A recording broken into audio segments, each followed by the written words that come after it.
sebuah kasus tentang puluhan ribu orang cacat di Jepang yang dikebiri massal. Pada tahun 1948 sampai 1996, ada sekitar 25.000 kaum difabel, cacat mental, dan juga fisik disterilkan untuk pemurnian populasi di Jepang. Yang lebih sadis adalah sekitar 16.000 lebih dari total tersebut disterilkan secara paksa tanpa meminta persetujuan mereka. Dan sterilisasi ini mengacu kepada Undang-Undang Eugenika.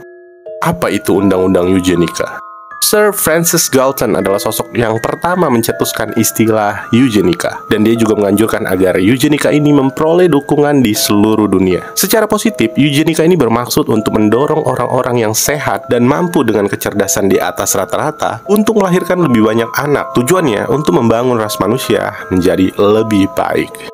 Dalam pemikiran eugenika ini juga melegalkan undang-undang sterilisasi, dan pada tahun 1907, Indiana, Amerika Serikat memberlakukan undang-undang sterilisasi dan aborsi untuk pertama kalinya. Dan pada tahun 1923, dilegalkan di 32 negara bagian di Amerika Serikat. Bahkan di beberapa negara bagian seperti California, menjadikan para pasien sifilis, pelaku pelanggar seksual, dan sejenisnya sebagai target undang-undang ini. Selanjutnya, pada tahun 1930-an, undang-undang ini diberlakukan di seluruh dunia, termasuk Jerman dan negara-negara di Eropa Utara. Eugenika di Jepang. Sementara itu, Undang-Undang Eugenika Nasional diberlakukan pada tahun 1940 di Jepang. Kemudian pada tahun 1948, Undang-Undang Eugenika Nasional diubah menjadi Undang-Undang Perlindungan Eugenika. Nah, pada saat itu adalah masa setelah perang, yang dimana meningkatnya populasi karena kehamilan yang tidak diinginkan dan tindakan perkawasan yang disebabkan tingkat keamanan yang belum stabil. Ya, intinya ini terlalu banyak populasi yang mau diberi makan. Pada saat itu, undang-undang ini diberlakukan untuk orang-orang yang mengalami cacat secara fisik dan dianggap bakal menurunkan kecacatannya tadi kepada keturunannya. Dan operasi ini juga nggak langsung diputuskan, karena bakal ada dokter yang akan mendiagnosa dulu. Jadi dokterlah yang bakal ngasih tahu perlu atau nggak perlunya tindakan sterilisasi terhadap orang tersebut. Selanjutnya, setelah itu baru Komite Nasional yang akan menentukan operasinya.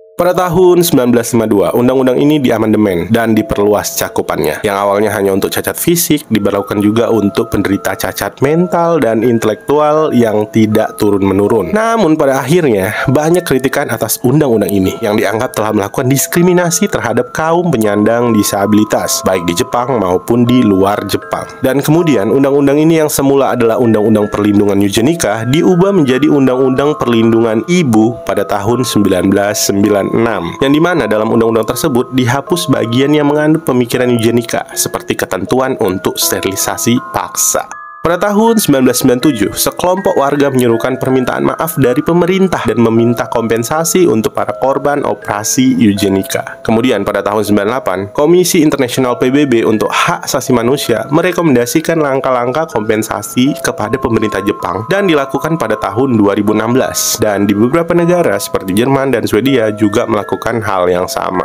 Hancurnya hati para korban. Korbannya ini banyak ya guys, jadi aku kasih tahu beberapa aja yang berani speak up. Dan nama-namanya ini adalah nama samaran. Yang pertama adalah Izuko Junko, yang cerita kalau pada usia 16 tahun, yaitu pada tahun 1963, dia ini dibawa ke sebuah klinik di timur laut Jepang dan dipaksa menjalankan operasi yang bahkan dia nggak tahu operasinya ini untuk apa. Katanya, dia nggak ingat apa-apa setelah di anestesi. Pas dia bangun, dia cuma lihat ada wastafel, dan pas mau minum, dia dilarang minum. Tapi suatu ketika, dia nggak sengaja dengar pembicaraan orang tuanya kalau ternyata dia adalah salah satu dari 16 ribuan korban sterilisasi paksa. Tabung rahimnya diikat karena dia dicurigai mengalami gangguan mental. Dia juga cerita karena operasi itu dia mengalami sakit perut yang terus-menerus dan juga beban psikologi selama hidupnya. Selain itu juga ada korban lain bernama Yumi Sato yang menjalani proses operasi eugenika pada usia 15 tahun di tahun 1972. Keluarga Sato ini cerita karena operasi ini membuat Sato sulit untuk menikah. Beberapa kali ada calon suami yang mau menikahinya tetapi dibatalkan karena dia tidak bisa hamil.